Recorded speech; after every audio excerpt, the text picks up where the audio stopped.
Hey guys, I'm Barb and welcome to episode 18 of Creators Campfire. Tonight I am joined by Mike Khamun, who is a YouTuber, specifically a tech YouTuber. And I'm pretty darn excited because he's got an amazing channel and he's just a super nice guy. So we're going to find out a bit more about his journey, a bit more about his tricks and tips and how he gets that amazing setup. So guys, please say hello to Mike. Hey Mike. Hello. Yeah, that whole thing is backwards, so it really confuses people. Yeah, I know. I was like pointing this way, and I was like, this way. Yeah, you're right. I'm glad I don't have to deal with that, to be honest. So, Mike, for those who don't know you, do you want to give a little bit of an intro about yourself and what you do that's better than my intro? Yes. I mean, you nailed it. Don't worry. So, basically, I do YouTube videos about technology in general, more specifically, sort of maybe Apple-related technology more recently. But my channel never started that way. I've been on the platform for about 2 years, but I've had my channel since 2013, actually. But I didn't start really posting videos till about 2 years ago. And yeah, basically just I like tech. I've always been interested in tech, and I started my journey just actually reviewing a piece of technology, and it kind of just snowballed from there, really. Awesome. Before I carry on, for those who are joining us live, if you have any questions for Mike as we go through, please just drop them in the comments wherever you're watching and we will get to them. Mike is very excited to answer your questions, and I've got a few that have come in, so we'll naturally just get on to them as we go. Be kind. He doesn't want any hard questions. Okay, let's start with how you started then. So you said obviously you've had the channel since 2013, but you didn't really post until a couple of years ago. Why set the channel up? Did you have any intentions at the beginning to post, and did they just not quite go as planned, or was it not that and actually you only really wanted to start it a couple of years ago? I created my account and I didn't really understand how to create an account. So I ended up like accidentally setting up a channel, and so that basically just sat there for a couple of years. And at the time I was really into BMX, so I used to do a little bit of BMXing, and I ended up buying this Sony Handycam, and I ended up filming with my friends and started editing from that. But I at the time I only wanted to film because I wanted to just hang out with my friends and film what we were doing. And I posted a few videos, but it was never like to actually get views. It was more just to share with my friends at first. And then I stopped doing BMX and stopped posting videos, and then started university. And then I got really into 3D printers. So I ended up doing a review on a 3D printer I'd bought. And then I did a few videos after that, but university kind of took over, so again stopped doing it. And then a couple of years ago I was like, I've always had this interest in filming and stuff like that, so I ended up thinking, well, I want to do a video. And the way it sort of started was I bought this phone and it had a free set of earbuds, and I didn't see any reviews about it. So I was waiting on my delivery for these headphones or earbuds and my phone. And I was searching the internet, but there was literally no videos on it. So I thought, well, I'll do a video on it. And it did really well. And I thought, well, what other things would people be interested in that isn't really out there or isn't well explained? And that's how I started. And I started the channel with camera gear because that's what I was buying camera gear. So I thought, well, I'll review it. And there wasn't many videos out for certain budget camera gear stuff that I was sort of looking at. A lot of the big YouTubers, they talk about these really expensive lights and stuff like that. But when you're starting out, you never spend £800 on a light and then another. So I thought, well, I'll give my opinion as a starting YouTuber. that hasn't really been massively exposed to all this expensive, camera tech, and give it a different spin. And then it migrated to just tech in general, like laptops, and yeah, that's it really. And we're here today. Yeah. Okay. Awesome.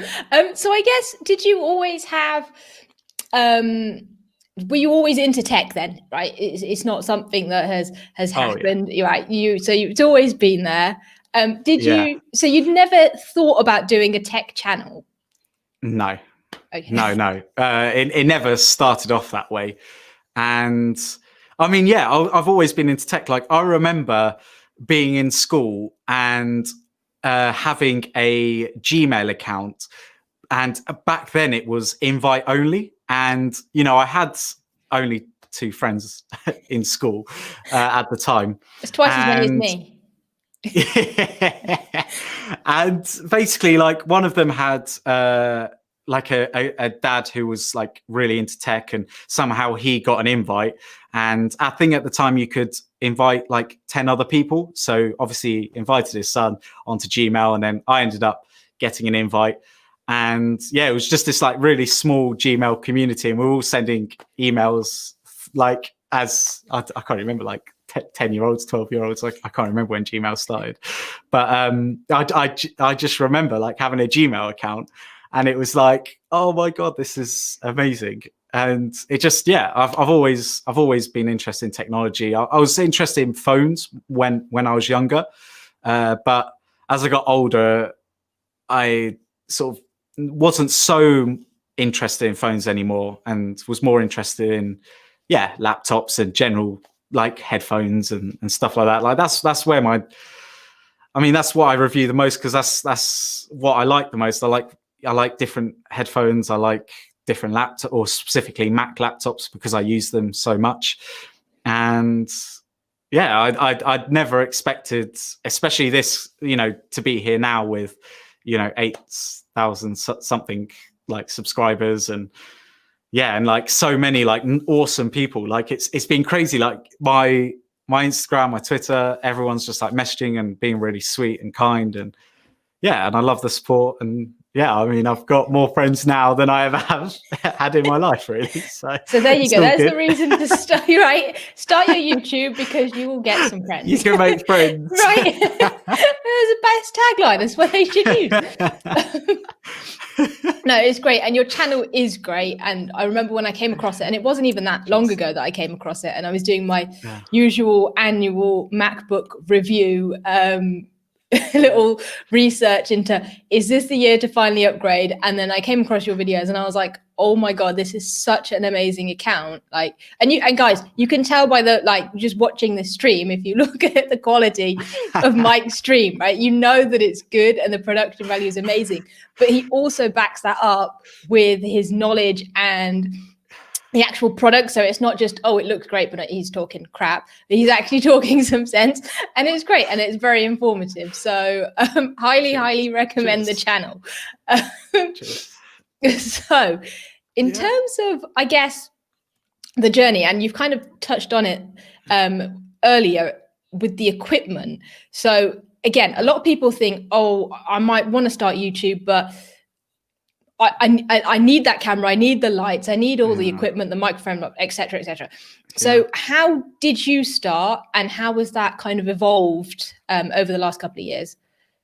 Yeah, so weirdly enough, if you look at my channel, it looks like I've changed camera, changed lenses. I've got better gear and this and this, and but it's really not. I mean, so when I first did my 3D printing videos, it was on a Samsung Note 4, which was like one of the first phones that could film in 4K.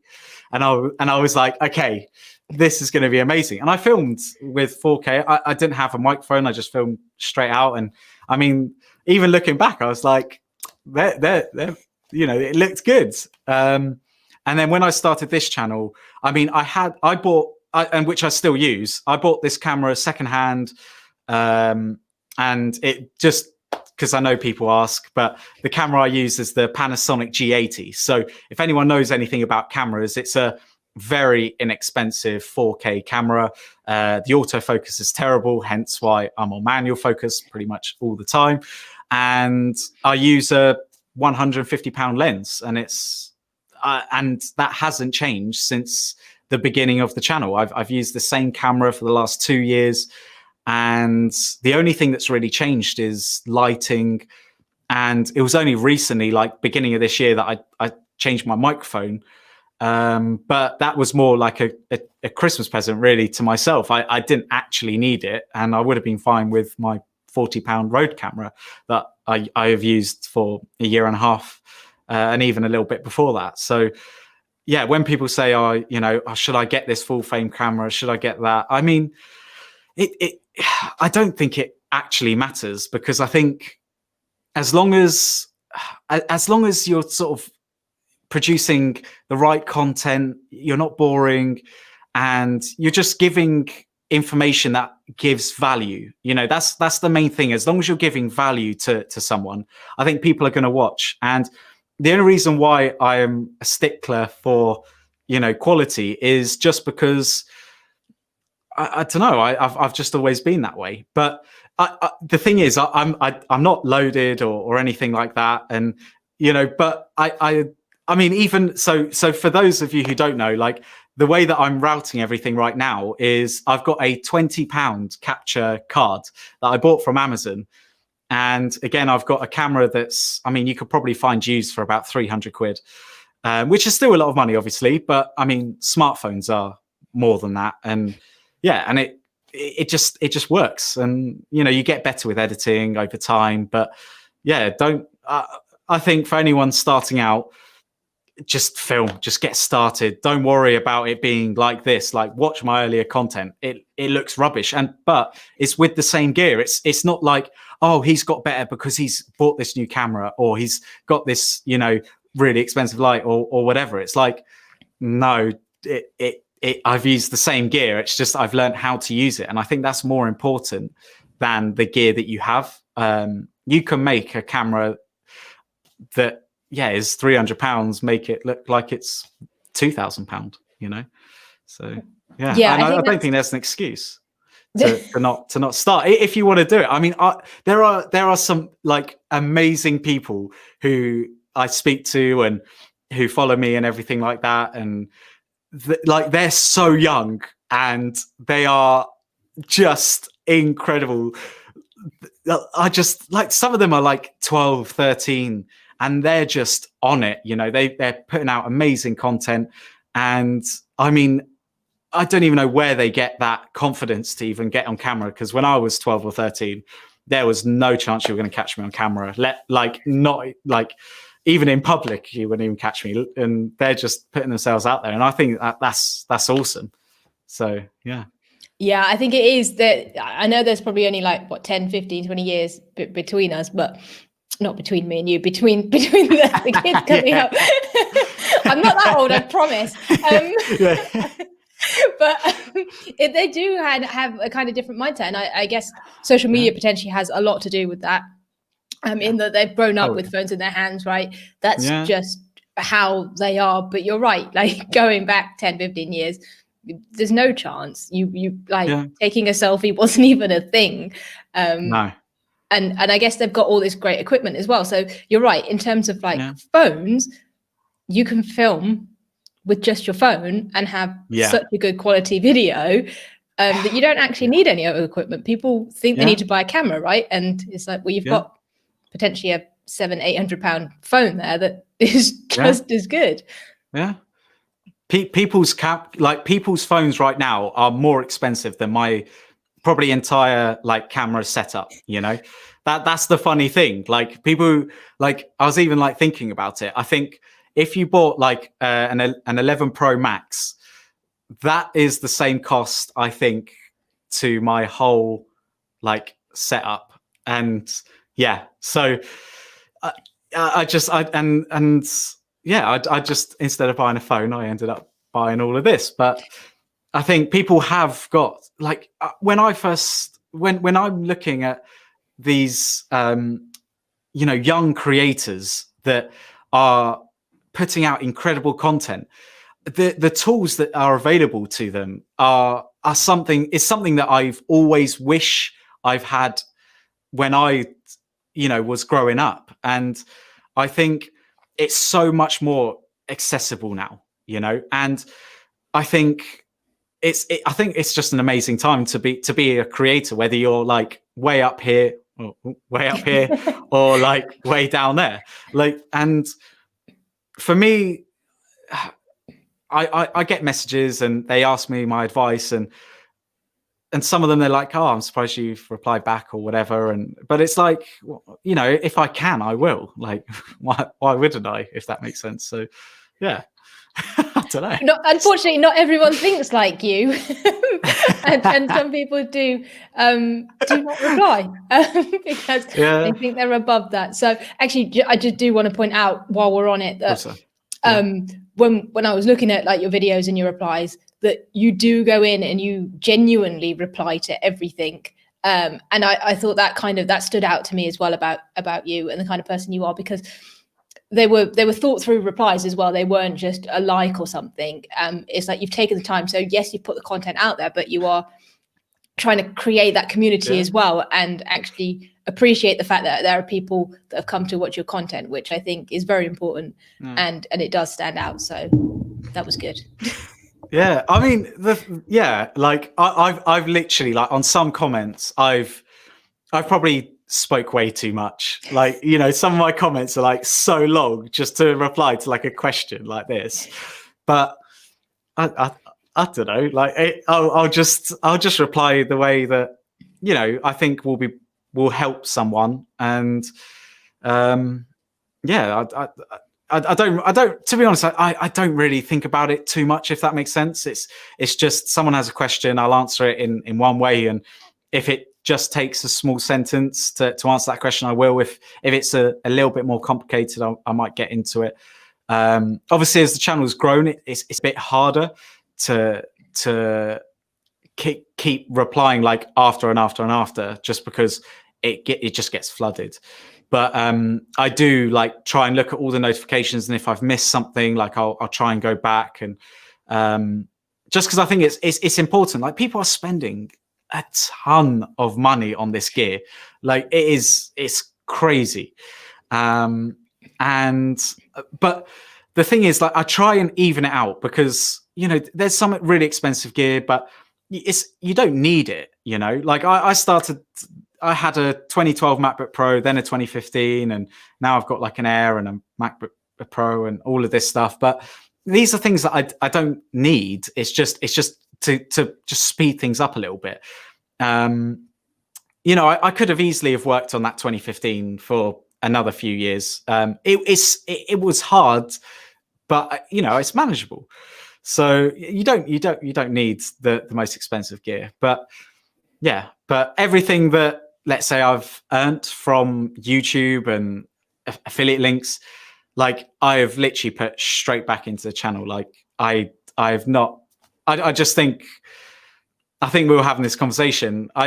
For me, it's more like I get that whatever money from YouTube and stuff, and I just think, sweet, I've got something else to buy or whatever. And yeah, and I think you guys, I think all my viewers or whatever, appreciate it. And I try and up the production quality. I try and add effects and stuff like this. And I'm fortunate enough that I can do that thanks to everyone that's watching. And I just I'm happy with everything. It's all good. That's what we like to hear. I guess on that, so in terms of normal YouTube, and I say that in the like general sense, like, it's so easy to get on YouTube and start doing something. But when you are reviewing tech products, all of a sudden you then need a product, and they're not cheap in most cases. There is a cost associated with them. So it's not like other kind of genres of YouTube, right? So how did you get into it, and maybe what advice would you have for someone who doesn't necessarily have a lot of money to spend on it, but wants to get into reviewing tech? So like, there's obviously a certain point where, like, you need obviously some money to review tech, but I think with everything that you have around you, you can just record. Like, again, I think one of my other early videos was this smart plug that, again, I had bought for, normal use. And I just thought, I'll review that. Every time I bought like Philips Hue lights, like I did a video on Philips Hue because I was like, okay, I want to upgrade, my home to smart lighting and everything like that. And I thought, I'll do a video on it. But I sort of realized that at the time, I mean, there's some great content now on smart homes lighting and stuff, but at the time it was so confusing. There was so many different standards and different types of lights, and it was all over the shop. So I thought, okay, well, I'll do a beginner's guide on like Philips Hue lighting, and to this day I think it's one of my best performing videos, and it's amazing the response I got from it. But when I look back at that, it's like I would have filmed it so differently. I would have added way more B-roll. But this is the other thing as well. So I haven't got better on my own. Like when I spoke about those headphone reviews and stuff like that, I had so many comments saying, "Oh, your music's too loud. Oh, you need to do this. You need to do that." And these were things that I just didn't realize or I didn't know how to do. And I ended up looking into, okay, how do I change that? And every comment I got about my quality and this and this and this, it made me a better YouTuber as well. And I think it's really important for like your audience to tell you where you're going wrong, and don't be offended by it. Like, some of those videos I spent hours and hours editing it, and then sometimes you just get a whole load of comments going, why didn't you do this, or why didn't you add that? And it's just like, oh, okay. Like, why did I post it then? I'm joking. But but it's good, because then the next video is like, okay, well, I'll do that next time. And people criticize you as well. When you post a video, if I've had so many different comments, a lot of support, like 99% is all positive. But then you get like the 1% that will say you're, like what was it? I got like this comment about, oh, you're making it sound like this is an advert. And it was like, huh? And then like, I was like, well, what are you talking about? I just really like this product. I don't think at the time they sent me that product. And if they did, I always say it anyway. And I've been sent stuff that I haven't reviewed, or I've sent back, for example. Like I get so many ridiculous emails from people that want me to review, like what was it? Like this bath light and just weird stuff that it just doesn't suit my channel at all. And I'm not interested either. But then there's like other products that I think that sounds so good, and then when I try it, it's like, yeah, this is rubbish. And I could do a bad review on it, but I don't know. I'm not that type of person really. So I'd just rather not like post a video about it, because I'm not going to waste like 10 minutes of people's time basically saying don't go for a product. But I mean, I could, if you guys want to see me bashing on products that I got sent, leave a like. Well, yeah. Well, maybe you could do a little segment on here's all the stuff that I was sent that was rubbish. Yeah. There you go. And you can roll it all into one. Yeah. But I mean, for people beginning out, I mean, just review stuff that's in your home.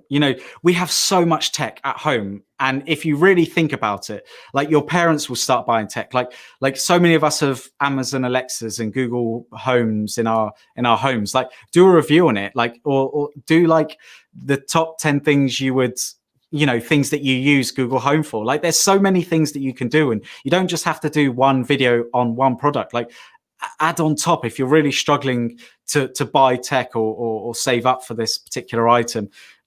Try and think, well, what have I done that I think will like benefit the viewer, or the viewer would gain value out of. There's so many different things that you can do. It's endless. But saying that, like, I have had moments where I'm like, I don't know what to film. I don't know what I'm going to post this week. But and the best thing that I can say is just make a list. Like, you don't have to film everything on your list, but just make a list of everything that's in your home that you could potentially do a product review on. And also talk about things that you might be knowledgeable about. I don't know a lot of things, like, for example, I get people asking me about coding, like which laptop's really good for coding and this and this. And, I'm currently looking at something that I can try and test MacBooks in the future for coders, because I think that is a really important segment that, even though I myself don't do, I think it's something that is important. So I'm still figuring it out. So, but yeah, and you just got to listen to your audience, and again, just go with the flow. Like, sometimes when you're starting out a channel, like I started this channel properly, like I said, 2 years ago, and I was filming camera gear, and camera gear was a particular interest, but as well as other technologies. So I filmed like smart home stuff, laptop stuff, and I just seen what had performed well, and I kind of just leaned into it, So I sort of phased kind of out the camera gear stuff. Firstly, there are some amazing channels that do much better job than I do, and even on my channel, I think there are people who talk about Macs better than me as well. But some people value my opinion, and again, what you got to understand is that everything that I say and everything that anyone says, I think, unless it's a very scientific review, which again, I think there's so much that, like, benchmarks and numbers, they don't tell the whole story. Like, it's good to like include them because there are some people that are really interested, but it's at the end of the day, those numbers don't really mean anything because it's all about applications that are optimized for that hardware. So sometimes you only have to look at, like, the Apple iPhone, for example. For years they had very little RAM, but they outperformed its competition, its Android competition, with double the amount of RAM. So, and that's due to optimization. So I think for something that I'm trying to do a lot more as well is looking at what people use their MacBooks for and what I use my MacBooks for, and then start to really show, well, I use my laptop for, let's say Chrome, or people use it for more Zoom calls, especially now. So I think that's really important, and see if it heats up. If it doesn't, so yeah, just if anyone's interested, this is a MacBook Pro 2020, and the fans are not kicking up. So if you want to do any live streaming, the MacBook Pro 2020 seems to be cool. So it's a test. Unlike the MacBook Air 2020, which the fans will kick in very loudly. yeah.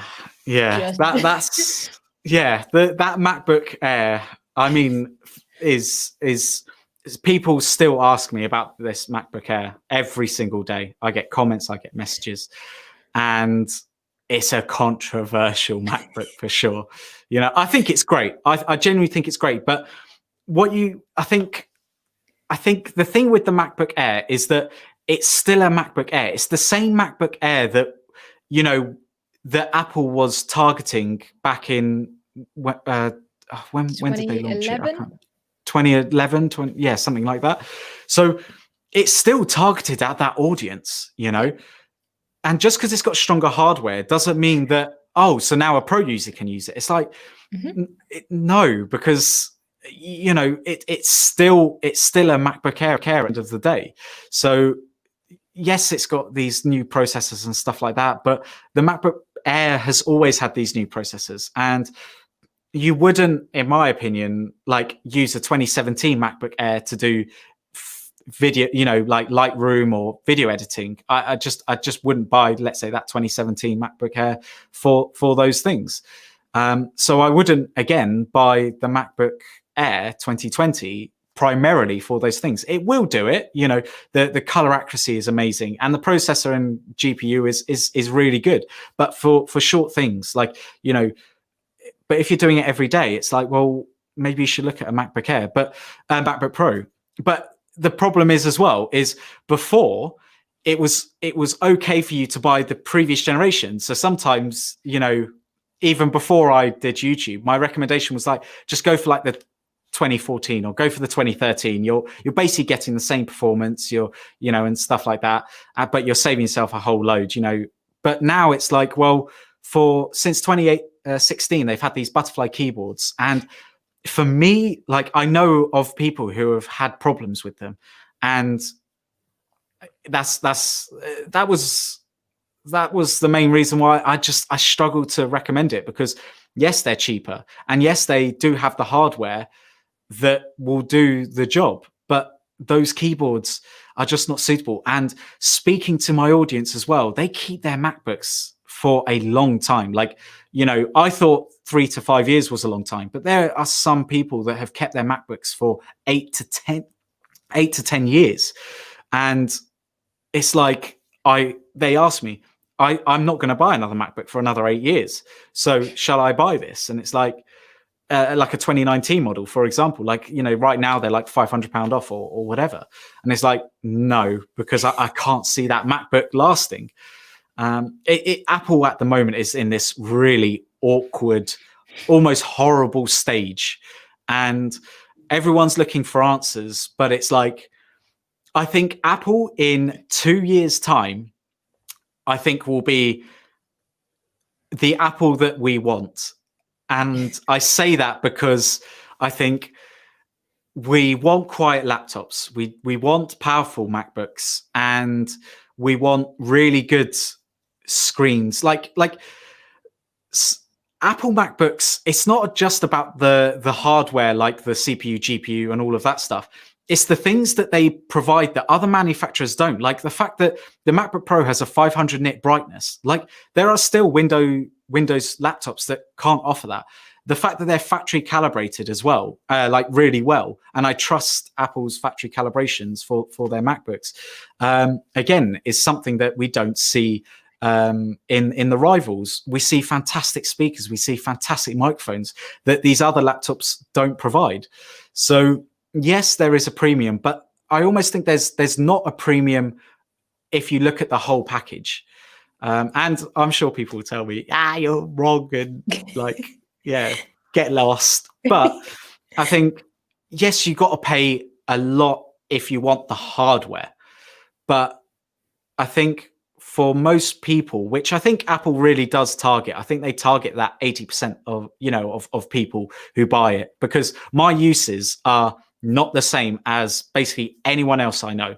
So what I look for in a laptop is like, they're like, no, I'm not interested in that. I don't use it for that. So, and that's fair enough. And I think Apple have hit that mark very, very well.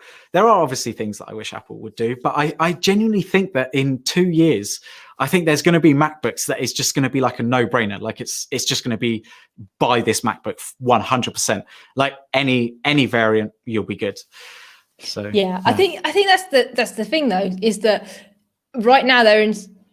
Every year you can have that, is now the right time to buy a MacBook? Maybe wait a year, maybe. Yeah. But for the first time, it feels like that's a genuine thing, as in now is, unless you absolutely need one or are a super light user that doesn't actually care but just wants a MacBook because, I don't know, the name or something, then fine. But they're in such they're in limbo right now that it's probably not the best time. If you can wait, then just wait.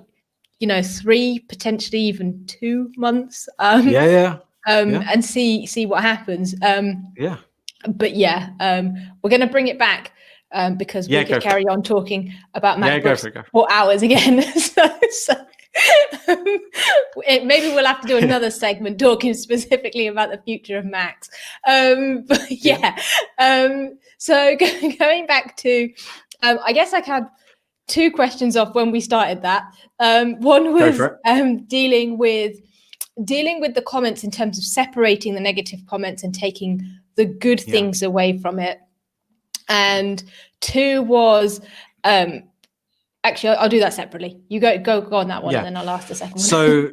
So in terms of dealing with negativity, I mean,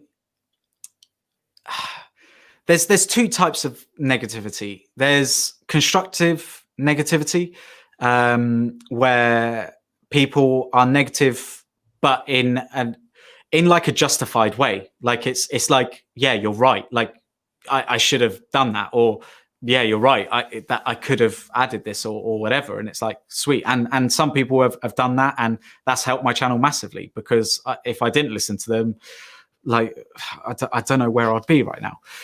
But then you get the negative where they're just being negative for the sake of being negative, or they're negative because they just don't like your style, and that's fine. Like not everyone's going to like your style. Not everyone is going to like your opinions. And there's even people who comment that just go, why, like, you seem like, you're too happy about this. Like I've been, given a side hustle on this product to kind of say that. And it's like, and it's always weird. I think I did comment back on one of them and just going, so any positive review that I do it means I've been paid for it. So I can't. So essentially, what you're saying is as I hate every product unless if they pay me. I never understood that. It's like I still don't get it, to be honest. And then like the most recent one was a guy sort of said, can you? And this was on the MacBook Pro 2020 that I have, and it's because I use it personally. So I, and also, it's the start of the 10th generation processor of the MacBook Pro. So there's loads of reviews out there for that base model. So that's kind of covered, and like so many good creators of amazing thing, like said amazing things about it, and not so amazing things about it. Like, so there was no point in me really doing another video that essentially said the same thing. So I went for the 10th gen, and I had this comment that just went, we're all not rich like you. Could you talk about more affordable technology? And I was like, have you not watched any of my videos? Like this is probably the most expensive thing I've ever reviewed on my channel. Like, and it's one thing. Like, and even in the other like sectors, like headphones and stuff like that. Like I've not reviewed headphones that are super expensive. I've not reviewed camera tech that's super expensive. It's all been on the affordable or budget side. So yeah, I mean that comment just kind of was like, huh? Like didn't really get that. I was like, okay. Yeah, some people. But yeah, are in terms of dealing with it, yeah, like Yeah. some commenters, and it's a very small amount. They just want to be negative for the sake of being negative, and you just got to ignore it at that point. And some people will, unfortunately, cross the line as well. I won't sort of say what, but they will cross that line, and it's straight away hide from channel. Like, don't need people like you on. So yeah, but don't read into it. And even if, like, for example, your video gets a lot of dislikes or negativity to it, don't look at it as a bad thing. Think of it as a good thing in terms of, well, I know where I went wrong. So next time improve. So Yes. yeah, I'd say to deal with it, just take the good with always the bad, and trust me, there's always going to be more good than bad, as long as obviously you're a person. Yeah. Okay, and the second kind of part of that is, I guess, on your journey. So when you start, you obviously don't start with a massive following. So have there been times where you've just thought, this isn't for me, or I want to give up, or why isn't this happening? Or what kind of thoughts went through your head as your channel grew? So I mean, to be honest, like, that's not something that I've ever thought about, just because going into it, I knew it was going to be a long game, so you don't go on YouTube to get rich or to get famous. I mean, some people do, but that wasn't my reason. So, but in terms of like progression, I started off obviously with nothing, same as everyone else. And my channel took a long time to grow until about 6 months ago. And there were times when I would only get like 50 subscribers in a month, but that didn't really bother me, because it was just like, I think I posted a video of like 2019 or 2018 goals, I can't remember, and I said to myself, I'm going to post one video every week. Like before, I was very scattered, but I said I'm going to post one video every week until, you know, I'm able to post more, you know, but minimum one video a week. And I've pretty much stuck to it, you know, and yeah, there's been some videos that have literally got like 50 views, but again, it's like, cool, not a problem. You know, we all know sometimes the algorithm doesn't pick things up, or it was just a rubbish video or whatever. But the way you got to see it is every video that you post is a journey forward, you know, because it's one more video. It's one more thing that, you know, potentially you have implemented in that video that you didn't do in your last video. You might have added a new graphic or a new title, a new transition, or you know, adding a new color grade or something like that, or adding a new light. And it's something that you can continually move forward. And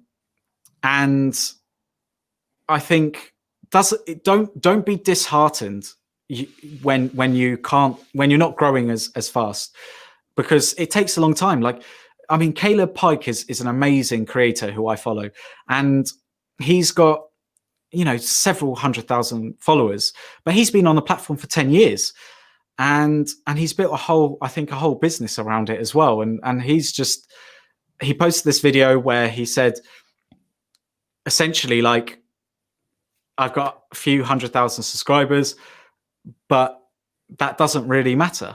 You know, it doesn't matter. You know, like, you look at Peter McKinnon, he's been on the platform for a much shorter time, and he's got 4-something million. So, but I don't think that really matters. I really don't, because they both enjoy what they do. They saw growth in different ways, and YouTube has enabled them to carry on their passion, I think, full time, essentially. So, and again, that's my dream, but it's not my goal at the moment. Right now, like I said, any money that I am earning is going straight back. You know, I'm saving just like everyone else to buy these products. I'm saving to get the next Apple MacBook Silicon. I'm saving for the next one after that, and the next whatever products I end up buying.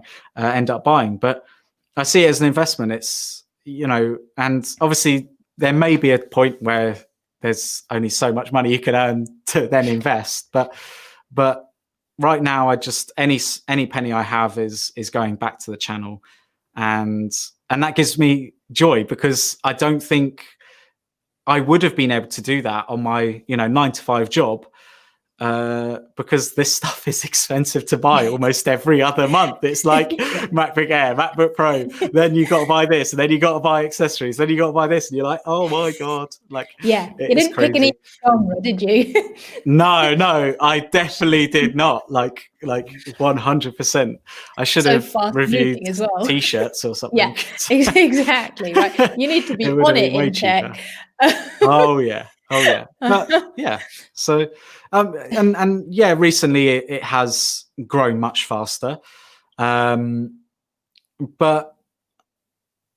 I don't think that's changed anything really. I mean, it's just more eyeballs, more people to talk to, more criticisms, more people to kind of help me improve, and the more people as well that watch and like and all of this stuff that, you know, like people do, it allows me more opportunities to give back and be able to get the products that are like, oh, we really want to, you know, with the Apple Silicon, I think a lot of people are skeptical of it. So I think a lot of people from people who have spoken to me are sort of almost waiting for me to get it and to maybe make the mistake before they end up, you know, spending their money on it. So that's fine, you know, whatever. Like, I'll do that. You know, like if it's rubbish, it will definitely be going back. But I guess it comes back to that's your definition of success, right? So if you go into it expecting to make money and become famous overnight, then you might it might happen, but you might be very, very Yeah. disappointed. Whereas actually, if Massively. it's something you enjoy or a passion, like with you, Yeah, then it doesn't actually matter. And if the money does come in, then that's a bonus. And if you can then turn it into something full time, then great. But if not, it's still something you enjoy and want to carry on doing. Yeah, massively. Like, I watched this video of Mr. Beast. Weirdly, like, I never even heard of the guy. Like, strangely enough, till like very, very recently. But he posted this. I can't remember. It was still on a podcast or something like that. And he basically said that every penny that he spent, he put it back into the channel because he just wanted to create better videos. Obviously, for him, it's more shock factor videos and more entertainment videos. So. And for me, it's almost the same thing. Obviously not the shock factor, but the more money I can put into it, the more products I can get, and more videos that I can do, and obviously have conversations about. And I like to tinker around with this stuff, though. Like I literally, it's just like when I get it, I'm like, like let's just move it open, let's install this stuff, and let's just see what it can do. And that's just amazing. And I've been able to do more of it because of everyone that's watched and subscribed. And that's just amazing. Yeah, I think it's amazing. I guess I still have, I realized that we're like coming to a close, but I still have like a million questions. So I'm just gonna go with fire them. Okay, so no pressure. And I'll be quick. That's cool. I guess I wanted to touch upon your workflow and your editing process. Yeah. And that's not a quick question, I suppose, but in terms of all the different factors that play a part in. So I guess with a YouTube video, you've got the planning stage, you've got potentially the scripting stage, whether you script or don't script, or a bit more off the cuff, I assume you script. And the actual filming, and then the editing, the post-production, and then kind of the after stuff. So you've got all those layers. What does that look like for you, and what are kind of the timelines associated with that? Yeah. So essentially I start with the product, and then I decide how long do I need to do a review on this product, because every product is different. Like with a set of lights, for example, there's only, you don't need a month to kind of really know if they work or not. But with other products like headphones especially, you need to try them in different scenarios. So you need to kind of decide, okay, well, do I need a week with this, or can I just, can I get a good sense of what this product is like after a couple of days, or do I need 2 weeks? So some videos have taken me way longer, like my smart cameras videos, because they're used day to day, and you don't use them every day as well. Like they're there, obviously, keeping your home safe, but it's something that you need to really try out for a month. So I had that camera for like 6 weeks before I did the review, just because I knew it was going to take around that long. So you start off with how long is it going to take to really get a good review out and to get a good sense of it. And then I would say, like, I do everything using notes and Google Docs and everything like that. So I then write like a title saying like this product, and then I have bullet points. So every time I notice, like, for example, these headphones, I'll go, oh, it cracked here, or oh, that. I'll just make a note of it. And then I'll see, like, I charged it then. How long did it take to charge? Okay, I've used this. And then I'll write the time, and I'll see how long the battery took for it to die. And then you make sure that you write those notes, because that's really, really important, because you're not going to remember everything, especially if you've reviewed you've tried this product out for 2 weeks. You're not going to know all those little things that you picked up on over those 2 weeks. So then I write the script, and I follow that script sort of 90-ish%. I think, about 90-ish%, maybe 95, because most of my thoughts are written down, and I write it in a way that is as concise as it can be, with providing as much information. And my videos aren't very like artsy and this and this and this. It is sometimes a bit in depth, but I'm an in-depth kind of person, so that's the way I script my video. So I script my video, and then I film it, and then I film the B-roll, and then I edit it, which can take up to 10 hours sometimes to edit one of my videos. Like, it's crazy.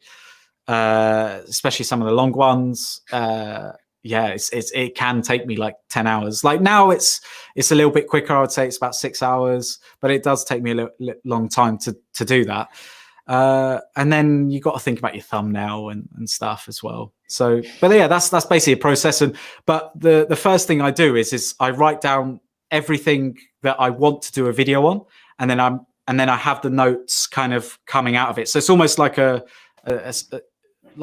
chart kind of thing. It's sort of, here's all my ideas, and then here's all the notes, and then some of those will end up being videos, and then it gets to production stage, and then it gets to the editing stage.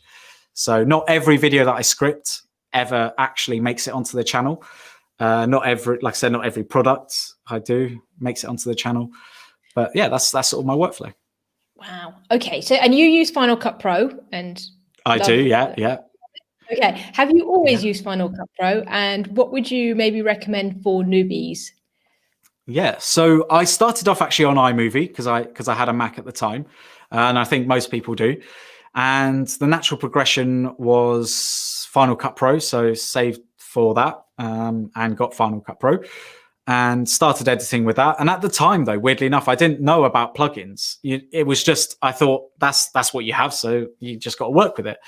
And for me, the videos that I edited, it was very simple. So I could have actually just used iMovie for much longer than I used Final Cut. But I moved to Final Cut, and that was just because I used the Mac, and that was it.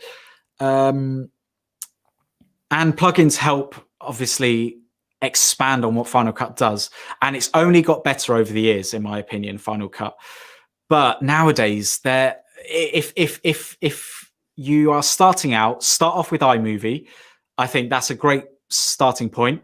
But if you can, download DaVinci Resolve, because DaVinci Resolve, the free version, is so powerful. And before it wasn't as quick as Final Cut. So Final Cut was the quickest to export. It was the quickest to edit. It was the smoothest editing on a Mac, obviously.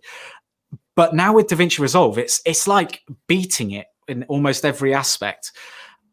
And I kind of wish I had started off with DaVinci Resolve, because obviously I have the studio version, which has better acceleration and features, and it's cost the same as Final Cut Pro, but it's cross-platform. So right now I'm almost locked into Final Cut, into the Apple ecosystem. So whereas with DaVinci Resolve, you're not locked into it. So if you can, I would say learn on DaVinci Resolve. Like, I would love to switch, but I've got too much experience with Final Cut Pro that I would literally have to stop making videos for 6 months just to gather all my experience that I've got on Final Cut Pro. So, but they've got, in my opinion, I think they've got much better audio plugins, like audio editing features. They got much better motion graphics. They've got much better color grading tools as well, in my opinion, in DaVinci Resolve than in Final Cut. But Final Cut is easy to use. It's very quick. It's very user intuitive, especially for someone who's come from iMovie. You can just switch it, and it's almost the same. Right. So, yeah. Okay. So I guess again, for newbies, iMovie, if you're on a Mac, then you could probably get away with that for quite a long time, I suppose. Yeah. Yeah. Okay. And then you can either step it up, but I suppose those on a non-Mac ecosystem, Apple ecosystem, then DaVinci Resolve and start free. DaVinci Resolve, Okay, that makes a lot of sense. Even on a Mac, I'd say try DaVinci Resolve. You know, if you've got time, though, okay, because it does take a while to learn. Okay, yeah, fair. I guess that's the good thing about Apple software, is you don't actually really need to know anything. You can get going within like a minute, right? And I guess, again, talking newbies, if they wanted to start, we've obviously talked about it. You can use your phone. You can just kind of get started there and then. But in terms of when they want to step up and start that progression, what kind of order would you do things? What are the most important things? So obviously you've got the audio, the lighting, and the and the actual video. What order would you say to level up those things, and where would you go? I would say lighting number one.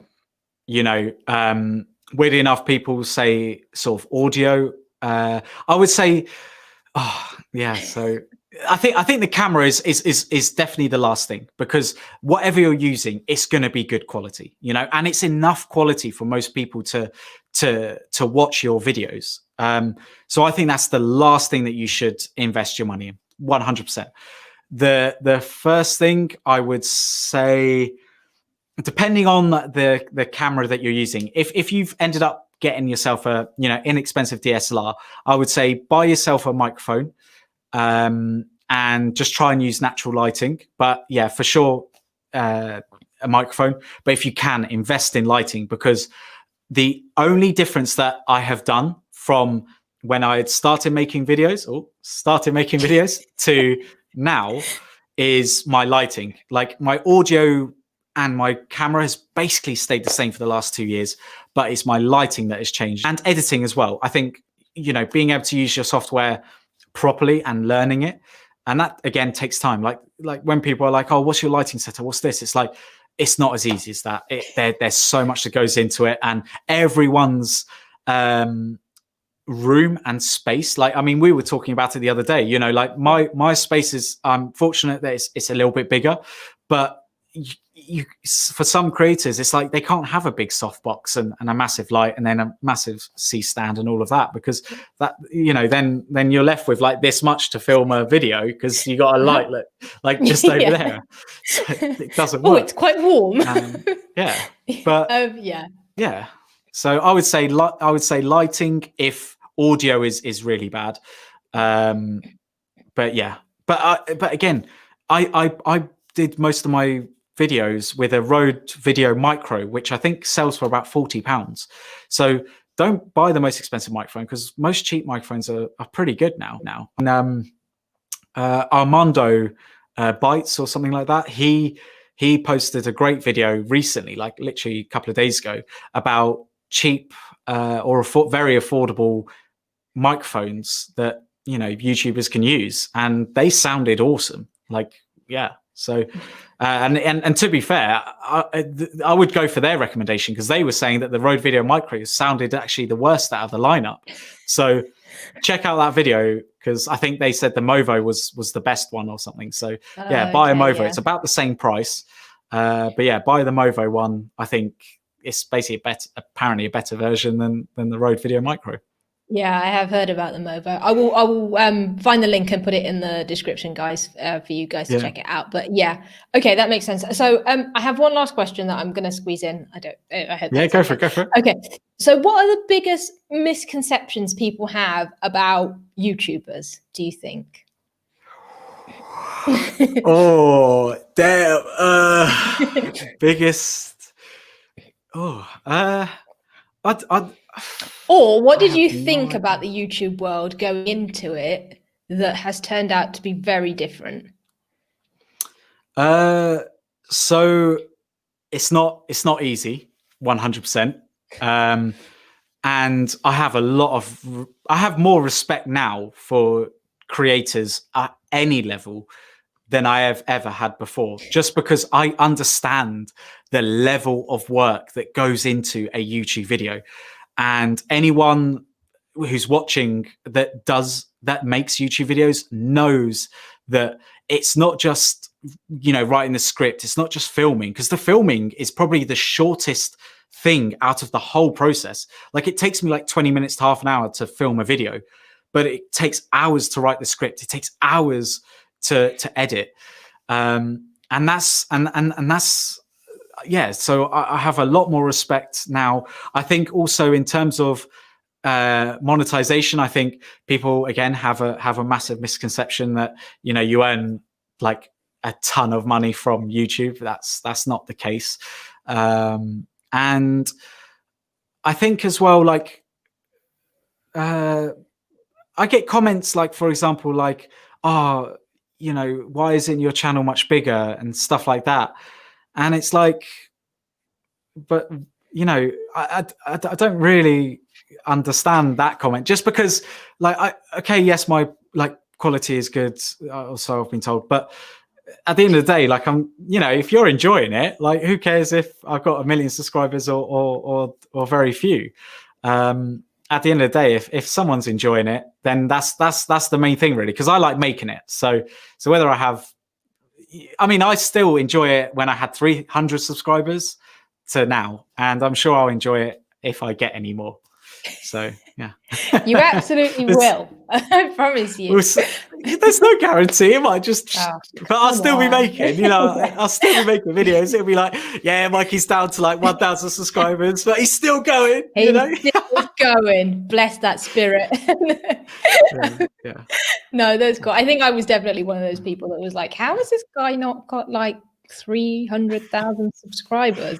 Am I misreading this? I promise you it will happen. Guys, I think, as always, I want to carry on talking, but we will finish. Okay, cool. Yeah, no, we will. I won't keep people because I'm sure everybody other than me has a life. I will let everyone go on with things. So first and foremost, thank you, Mike, for joining me. This has been incredibly fun. No problem. Thank you to everyone who joined. Good, I'm glad. Me too. I love just talking about tech, so that was fun. Thank you to everyone who joined and whoever sent questions in. I hope we got through them all. And yes, please go and follow Mike. I've told you his channel is amazing, and I mean it, and I'm not just saying it. And you can see how good the quality is, but also the content is great. So it's Tech Khamun, and you can find him on Twitter and Instagram, or just go and check out his YouTube channel. Again, Tech Khamun, you'll find him. There's only one of him. And if you do check it out, let me know what you think. And if you are in the market for a MacBook of any kind, or you want to know what's going on in the world of Apple, again, Mike's your man. Go and ask him questions. He loves answering them. And check out his videos because there's a lot of content on there. So that's it from me, and I'll be back next week. So Mike, once again, thank you very much. No, I appreciate your time, and thank you everyone for watching. Like it's first time, loved it. Excellent. We made it and we had a lot of fun. So awesome. Thank you guys. See you next time. Bye. Bye.